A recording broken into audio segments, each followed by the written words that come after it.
Deməli, belə bir məsələ var. Dinləyicilər soruşurlar ki, bəs mənim maşınımın clearance'ı aşağıdır, yəni yerdən olan hündürlüyü aşağıdır. Mənim maşınımı cərimə meydançasına aparıblar, bəs deyiblər pasatkası var, olmaz. Başqası da zəng gelir ki, məndə Toyota Highlander'dır, maşına pilləkən qoymuşam, maşına rahat minib düşmək üçün. Deyiblər olmaz və maşını aparıblar cərimə meydançasına.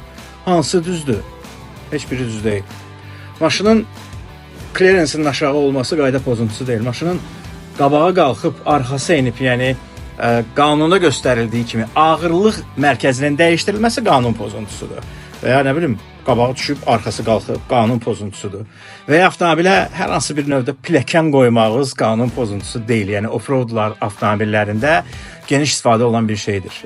Bu əlavə avadanlıq deyil, standartdan kənar avadanlıq deyil. Bu sadəcə aksesuardır.